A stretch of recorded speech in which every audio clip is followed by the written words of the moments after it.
श्री गणेशाय नमः। श्री सरस्वते नमः। श्री गुरुभ्यो नमः।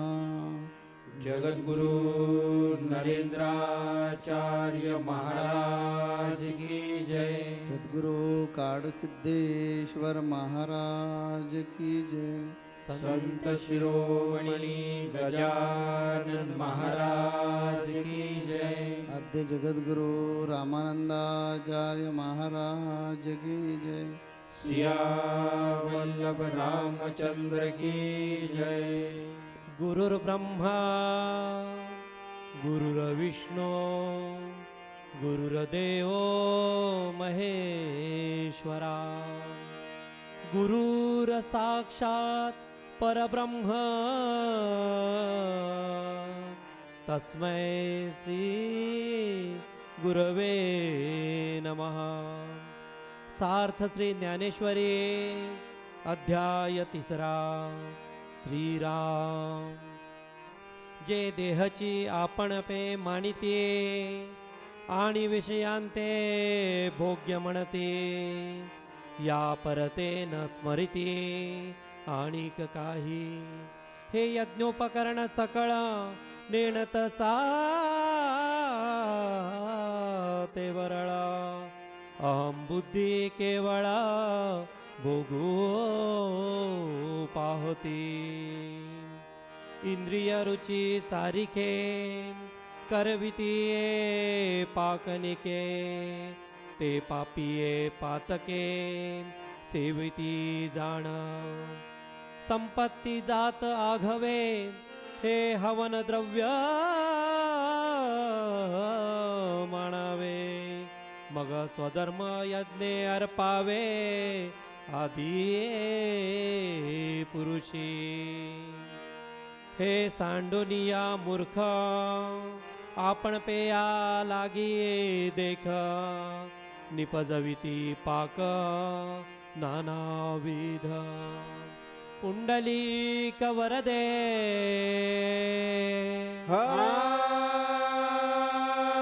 हरी विठ्ठल। श्री ज्ञानदेव तुकाराम पंढरीनाथ महाराज की जय। जगद्गुरु नरेंद्राचार्य महाराज की जय।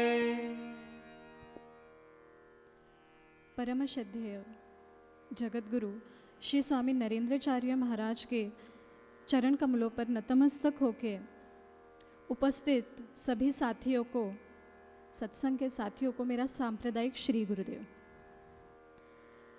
इस भौतिक जगत में हर इंसान को, हर प्रकार के व्यक्ति को किसी न किसी कर्म से प्रवृत्त होना पड़ता है। ये वही कर्म है जो या तो हमें विषय सुखों से बांधते हैं या तो उससे मुक्त कराते हैं। अब निष्काम सेवा भाव से अगर उस देवताओं को प्रसन्न करने के हेतु अगर हम कर्म करते हैं तो वही कर्म हमें कर्म के जो नियम है उनसे छुटकारा देते हैं। और ऐसी अवस्था में आने के बाद ही हम आत्मा तथा परमेश्वर से विषयक जो भी दिव्य ज्ञान है उसको प्राप्त कर सकते हैं। ज्ञानेश्वरी के तीसरे अध्याय में अब तक हमने देखा कि चाहे वो कर्म मार्ग हो, निष्काम कर्म मार्ग हो या ज्ञान मार्ग हो, दोनों ही मार्गों में हमें कर्म करने ही पड़ेंगे। इस शरीर का निर्वाह कर्मों पर ही होता है। लेकिन श्री कृष्ण को यहाँ अर्जुन से किस प्रकार के कर्मों की अपेक्षा है? यहाँ श्री कृष्ण को अर्जुन से ज्ञानी पुरुष की तरह कर्म करने की अपेक्षा है। ऐसे कर्मों की अपेक्षा है जिनका फल क्या होने वाला है ये अर्जुन को पता हो। उस फलों से क्या इस समाज की उन्नति होने वाली है, क्या इस सृष्टि की उन्नति होने वाली है, ऐसे कर्मों की यहाँ पे श्री कृष्ण को अर्जुन से अपेक्षा है। अर्थात हमने देखा कि परमात्मा के निमित्त किए जाने वाले कर्मों को या कार्यों को हम यज्ञ कहते हैं। हमने पिछले सत्संग में भी यही देखा। और संसार में यज्ञ के हेतु या निस्वार्थ भाव के हेतु किए जाने वाले कर्म ही हमें बंधन से छुटकारा देते हैं। बाकी सारे कर्म हमें इसी बंधन में, इसी चक्र में बांधते हैं। इसीलिए भगवान श्री कृष्ण कहते हैं, हे अर्जुन, तुम सारी प्रकार की आसक्तियों को, सारे प्रकार के लगावों को त्याग कर निस्वार्थ भाव से कर्म करो, यज्ञ के रूप में कर्म करो। पिछले सत्संग में हमने देखा कि सृष्टि के प्रारंभ में प्रजापति ने यज्ञ, प्रजा और देवताओं का निर्माण किया और ये उपदेश किया कि प्रजा अपनी उन्नति के लिए यज्ञ का उपयोग करके देवताओं को प्रसन्न करे। यज्ञ में हम जो आहुतियाँ डालते हैं, कर्मों के रूप में जो आहुतियाँ डालते हैं, हम हर उसमें मंत्र उच्चार करते हैं। जिन मंत्रों का जो मंत्र ओम से शुरू होते हैं, स्वाहा से खत्म होते हैं, हम उनकी आहुति देकर, उन कर्मों की आहुति देकर यज्ञ से देवताओं को प्रसन्न करते हैं। और देवता हमें वहाँ इष्ट फल प्रदान करते हैं। इष्ट का मतलब यहाँ पे आराध्य संबंधी भोगों से है। कहने का तात्पर्य यहाँ ये है कि भगवान से, देवताओं से हमें जो इष्ट फल, दैवी गुण प्राप्त होते हैं, उनका उपयोग यहाँ निस्वार्थ भाव से इस सृष्टि की उन्नति के लिए अपेक्षित है। और ज्ञानी पुरुष से इसी प्रकार के निस्वार्थ भाव और निस्वार्थ भाव से किए गए कर्मों की अपेक्षा है। आगे इस श्लोक में भगवान श्री कृष्ण बताते हैं, यज्ञ शिष्ठान शिनव संतो मुच्यते सर्व किल विषय भूच्यते ते त्वघ पापा या पंच आत्म कारणात्। अर्थात स्वामी जी ने हमें बताया कि आप निस्वार्थ भाव से कर्म कीजिए। यज्ञ करना, आपकी चाहे जो परिस्थिति हो, उस परिस्थिति से आप यज्ञ करना, ये आपका कर्तव्य है। और इस यज्ञ से बचे हुए अन्न को पाकर भगवान के सभी भक्त, यहाँ कहा गया है कि यज्ञ से बचे हुए अन्न को खाकर भगवान के सभी भक्त सभी प्रकार के पापों से मुक्त हो जाते हैं। यज्ञ से बचे हुए अन्न को यह अनन्य साधारण महत्व है। इसी अन्न की आहुति से यज्ञ संपन्न हुआ है, इसीलिए इस अन्न को अनन्य साधारण महत्व है। और इसीलिए यहाँ पे इस प्रकार के अन्न को ब्रह्मानंद कहा गया है। और ब्रह्मानंद को पाने वाला ही सभी प्रकार के पापों से मुक्त हो जाता है। इस श्लोक के उपरांत में ये कहा गया है कि ऐसा कर जो इस प्रकार के अन्न को नहीं खाते, अर्थात जो सिर्फ इन इंद्रियों की तृप्ति के लिए खाना पकाते हैं, भोजन पकाते हैं और इन इंद्रियों की तृप्ति के लिए ही उसका सेवन करते हैं, वे चोर और पापी कहलाए हैं। क्या फर्क है दोनों में? भगवान के भक्त भी अन्न नहीं खाते हैं। और इधर ऐसा अर्थ लेना चाहिए कि देखिए, कोई लोग भोजन पकाने का उद्देश्य भूख निभाना, कोई लोग भोजन पकाते हैं कि अनेक लोगों को समाधान देना। यज्ञ इसको बोलते हैं, जो भोजन से अनेक लोग समाधानी हो जाएंगे, तृप्त हो जाएंगे, वो यज्ञ हो गया। कृति एक ही है भोजन बनाने की, लेकिन एक कृति में सिर्फ खुद का पेट भरना उतना ही उद्देश्य है। प्रपंच में ऐसे ही लोग करते हैं ना, सुबह उठते हैं और उठते ही पहला खाएंगे क्या, यही सोचते हैं। वो उनके लिए ये उनका यज्ञ है। लेकिन कोई महात्मा, कोई समाज सेवक, कोई थोर पुरुष ऐसे करते कर्म कि सुबह जितने भूखे हुए लोग हैं उनको कैसा भोजन मिलेगा, उसके लिए प्रयास करते हैं। और जो भोजन पकाते हैं उनको नाम देते भंडारा, भगवान का भंडारा। और वो भगवान का भंडारा कीड़ा मुंगी से अमीर गरीब जितने लोग हो उनको खिलाते। तो वो भंडारा जो है उससे पुण्य मिलता है। और ये जो भंडारा है ये भी भंडारा ही है, लेकिन खुद का पेट भरने के लिए, ऐसा इधर अर्थ लेना चाहिए। यज्ञ का अर्थ बहुत से लोग ऐसा ही लेते हैं कि कर्मकांड। यज्ञ का अर्थ ये नहीं है, कर्मकांड करना ये अर्थ नहीं है। ये ध्यान में रखें कि अनेक लोगों को संतुष्ट करना, इसलिए जो योजना की है वो योजना को यज्ञ बोला जाता है। यज्ञ में सातत्य रहता है ना, यज्ञ करते समय एक सातत्य रहता है।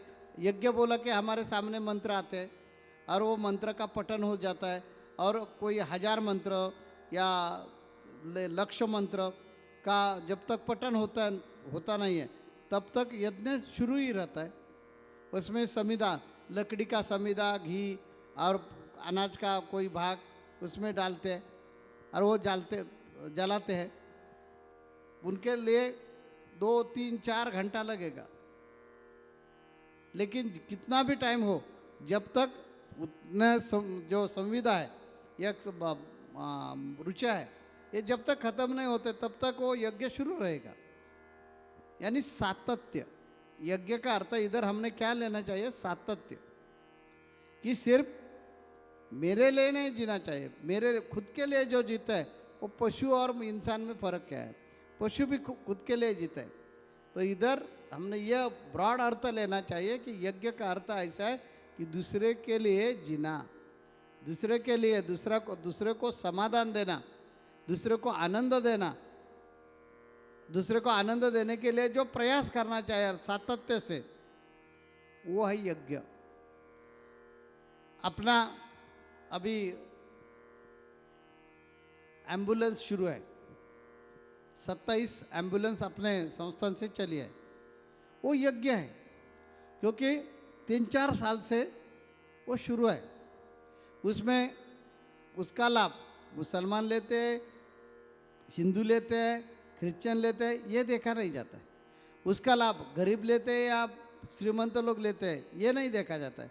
उसका लाभ बुजुर्ग लोगों को होता है या बच्चों को लोगों को होता है, औरत लोगों को होता है या मर्द लोगों को होता है, ये नहीं देखा जाता है। प्रसंग आ गया कि उनको जल्दी से जल्दी उठाकर, वो एक्सीडेंट हुआ है उनका, तो उनको जल्दी से जल्दी उठाकर नज़दीक का कौन सा हॉस्पिटल है उधर पहुंचाना, ये सातत्य है, ये ड्यूटी है। ये इस कारण उनको यज्ञ बोलेंगे। तो यज्ञ का अर्थ ऐसा लेना चाहिए।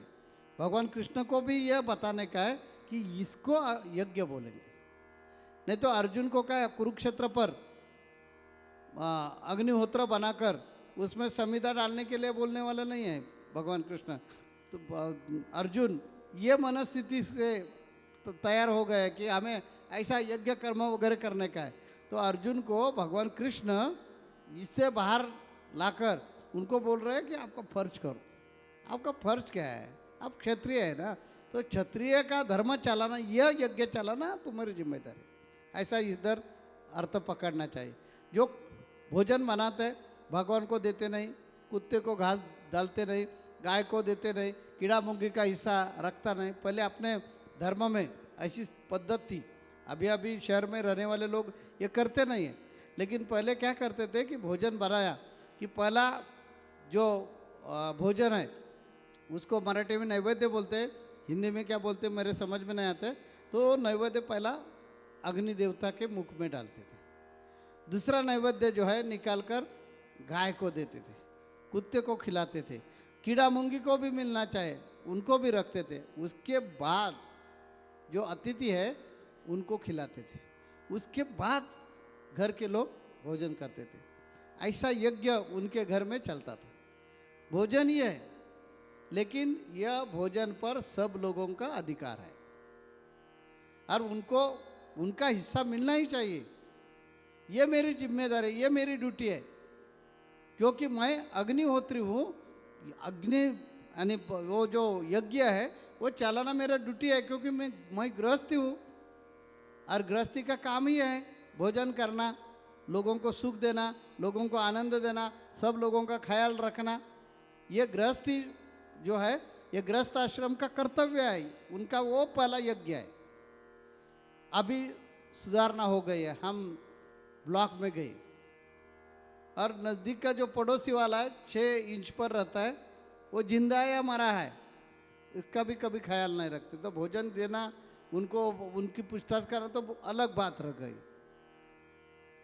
हमारा पड़ोसी वाले का फर्ज है, हमारा पड़ोसी वाले का धर्म है उनका ख्याल रखना, उन पर ध्यान रखना, उनके सुख दुख में समाविष्ट होना। ये जैसा धर्म पड़ोसी का धर्म है, वैसे अर्जुन हमारा धर्म है कि हम क्षत्रिय है, तो क्षत्रिय की जिम्मेदारी है युद्ध करना। ऐसे भगवान को समझाने का है, इस कारण इधर ये पंक्तियाँ आ गई है।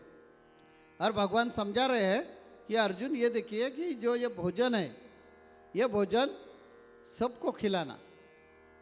बाद में हमने भोजन जो यज्ञ है आरंभ किया है, यज्ञ का उद्देश्य क्या? अनेक लोगों को संतुष्ट करना। हम एक कहानी बताते हैं कि भगवान प्रभु रामचंद्र जब यज्ञ को बैठते हैं तो सोने की सीता लेकर बैठते हैं, और यज्ञ शाम हो गए तो भगवान उठते हैं और सोने की सीता पंडित लोगों को या याचक लोगों को देते। यज्ञ का उद्देश्य क्या? अतिथि को समाधान देना, अतिथि को खुश करना। वो सीता है ऐसे नहीं देखते, वो सोना है, गरीब लोगों को मिल गया तो उनके गुजरान अच्छी हो जाएगी, उनके परिस्थिति में बदलाव हो जाएगा, वो आनंदी हो जाएगा। क्योंकि यज्ञ जो किया है, यज्ञ का आरंभ किया है, उसका उद्देश्य ऐसा है अनेक लोगों को संतुष्ट करना। वैसे इधर भगवान कृष्ण बोलते हैं कि जो यह भोजन का यज्ञ आरंभ किया है तो क्या करना चाहिए? पहले यज्ञार्थी है, यानी यज्ञ के लिए जो जो लगने वाला है सामग्री, वो पहले दे दो, और उसमें से जो बच जाएगा वो आप खाओ। चलिए आगे। श्री गुरुदेव स्वामी जी, तो यज्ञ से जो बच जाएगा वो आपका शेष, यज्ञ से जो शेष बचेगा वो आपका, उसे खाने से आप सभी प्रकार के पापों से मुक्ति पा सकते हैं। उस बचे हुए अन्न को अकेले न खाते हुए सबके साथ बांट कर खाना चाहिए।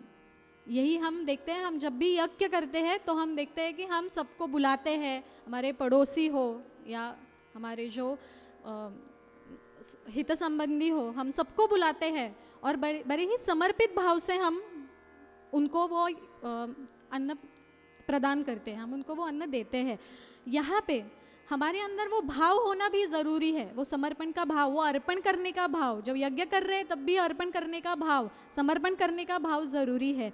अगर वो अर्पण करने का भाव आप में नहीं है तो वो यज्ञ जो आप कर रहे हैं वो कभी सफल, संपूर्ण नहीं हो सकता, वो व्यर्थ हो जाएगा। उसका आपको ना कोई फल मिलेगा, वो सिर्फ क्रिया मात्र बच जाएगा। इसी का उदाहरण मैं महाभारत के ही एक उदाहरण से देना चाहूँगी। भगवान श्री कृष्ण महाभारत के इस युद्ध होने से पहले दुर्योधन के पास गए थे, उनको ये समझाने के ये युद्ध नहीं होना चाहिए, सुलह होनी चाहिए। यहाँ पे जो पांडवों का यहाँ पे हक है, आपको उन्हें वो हक दे देना चाहिए। जब श्री कृष्ण गए दुर्योधन के महल में, तो दुर्योधन ने भगवान श्री कृष्ण की एक राजा की तरह उनकी पूरी व्यवस्था की थी, उनका स्वागत किया, उनके लिए मिष्ठान्न पकवाए, लेकिन श्री कृष्ण ने उसमें से कुछ भी नहीं खाया। और जब दुर्योधन ने ये पूछा कि क्या मतलब मैंने इतना सारा आपके लिए बनाया है, आपने क्यों नहीं खाया? तो जिस कर्म के लिए मैं आया था और जिस भाव की मुझे अपेक्षा है यहाँ, वही यहाँ पे नहीं है, इसीलिए मुझे इस अन्न का मैं नहीं स्वीकार कर सकता। इसके उपरांत श्री कृष्ण से ही जुड़ी, जब श्री कृष्ण के सखा सुदामा उनके पास गए थे। सुदामा, हम सब जानते हैं, सुदामा बहुत ही गरीब थे, और जब वो अपने सखा से मिलने गए थे तो वो सोच रहे थे मैं क्या लेके जाऊँ। तो वो घर के कुछ चावल पका के लेके गए थे श्री कृष्ण के लिए। श्री कृष्ण के पास पहुंचकर वो बड़े ही अचंभित हुए कि मेरा सखा है लेकिन वो इतना बड़ा राजा है, मैं कैसे उनको मेरे घर के वो चावल दूँ, भेंट स्वरूप कैसे वो चावल दूं, लेकिन उनके मन में उस भेंट की, उस समर्पण की भावना थी। इस वजह से श्री कृष्ण ने खुद वो चावल उनसे मांग कर लिए। अर्थात यहाँ पे महत्व है उस भाव को। अगर आपके पास वो समर्पण का भाव है तभी आपका वो यज्ञ पूर्ण होगा, संपूर्ण होगा। आगे भगवान कहते हैं कि समस्त प्राणी अन्न से उत्पन्न होते हैं। अन्न की उत्पत्ति पर्जन्य से होती है और पर्जन्य की उत्पत्ति यज्ञ से होती है। यज्ञ कर्मों से उत्पन्न होता है। यहाँ इस यज्ञ कर्म को भगवान इसलिए हमें बता रहे हैं ताकि इस यज्ञ से भगवान यहाँ बताने की ये हमें श्री कृष्ण यहाँ अर्जुन को इस श्लोक के द्वारा बताने की कोशिश कर रहे हैं कि ऐसी परिस्थिति का निर्माण करो, निस्वार्थ भाव से ऐसी परिस्थिति का निर्माण करो, सेवा भाव से, निष्काम सेवा भाव से ऐसी परिस्थिति का निर्माण करो जिससे समाज उपभोग्य, समाज जिनको उपभोग कर सके ऐसी वस्तुओं का निर्माण हो, ऐसी वस्तुओं की उत्पत्ति हो। इस यज्ञ चक्र से वह परम सत्य को अवगत कराना चाहते हैं कि यज्ञ में ही वह परमात्मा, वह देवता स्थित है।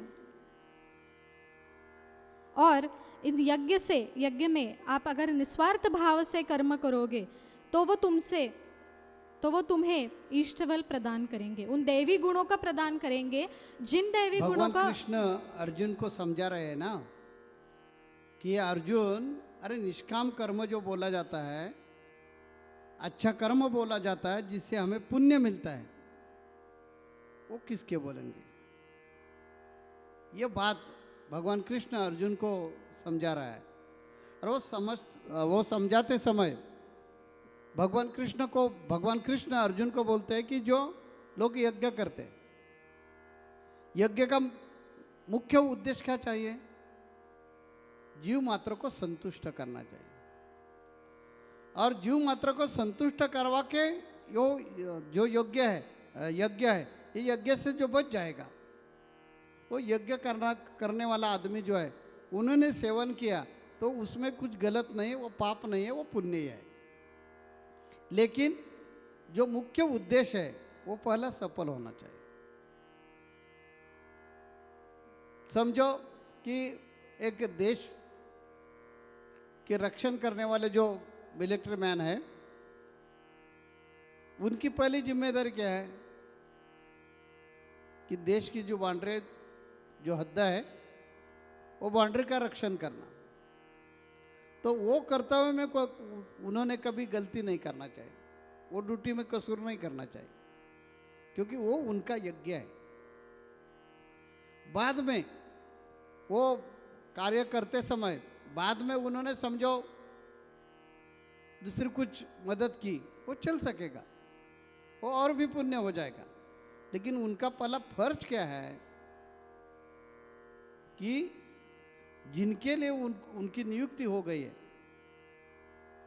वो कर्तव्य निभाना। वैसे अर्जुन, जो लोग जिनके लिए निर्माण हो गए हैं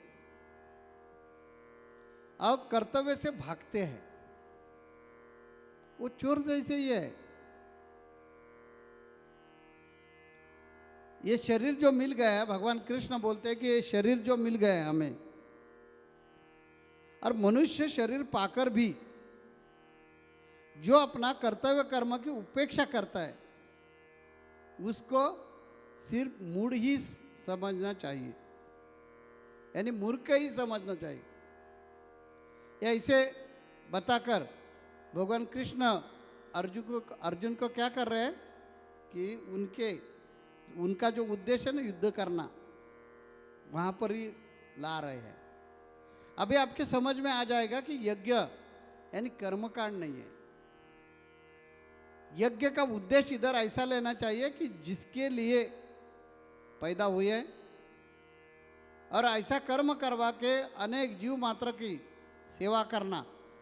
समझो एक समाज सेवक है, समाज सेवक कभी बोलेंगे कि जो समाज का सुख दुख में हर क्षण वो आगे रहता है, समाज को सज्ञान बनाता है, समाज को सही रास्ते पर चलाता है।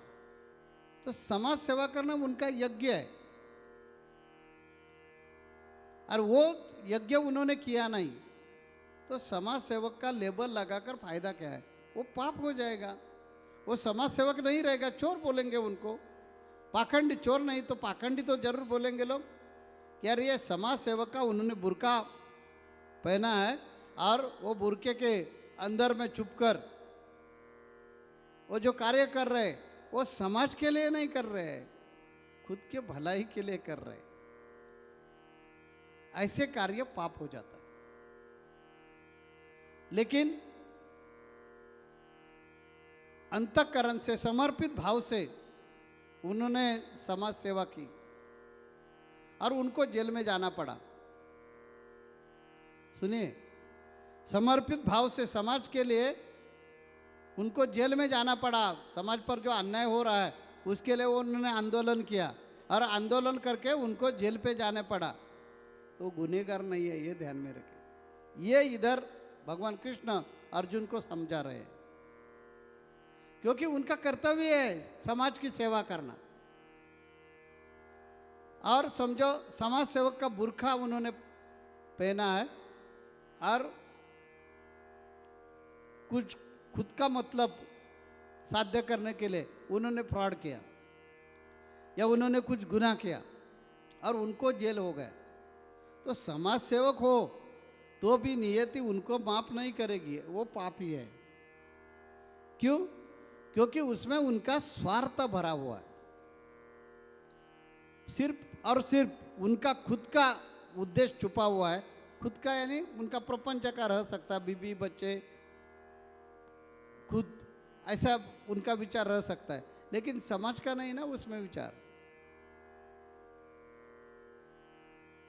तो यज्ञ ऐसा चाहिए कि जो यज्ञ से जड़ मूड़ सामान्य जन इनको एक मार्ग मिल जाएगा, इनको एक आत्मिक सुख मिल जाएगा, ये यज्ञ करवा के उनको संतुष्टि मिल जाएगी, समाधान मिल जाएगा। ऐसे कार्य जो होता है उसको यज्ञ ही बोलना चाहिए। जैसा यज्ञ में सातत्य है, यज्ञ में एक फल है, यज्ञ का फल मिलता है, वैसे विशिष्ट प्रकार का समाज के लिए कार्य करना ये यज्ञ ही है, यज्ञ समान ही है। इसी कारण अर्जुन, जो इंसान मानव का शरीर मिलकर ऐसा समाज के लिए कर्म करते नहीं है, वो मूढ़ ही है, मूर्ख ही है, ऐसे समझे। ऐसे भगवान ने अभी ये पंक्तियाँ में अर्जुन को बोध किया। आगे अर्जुन को भगवान क्या बोलते हैं, ये अगले सत्संग में हम जरूर सुनेंगे। जगत गुरु नरेंद्राचार्य महाराज की जय। सद्गुरु काल सिद्धेश्वर महाराज की जय। संत शिरोमणि गजानन महाराज की जय। आद्य जगत गुरु रामानंदाचार्य महाराज की जय। सिया वल्लभ रामचंद्र की जय।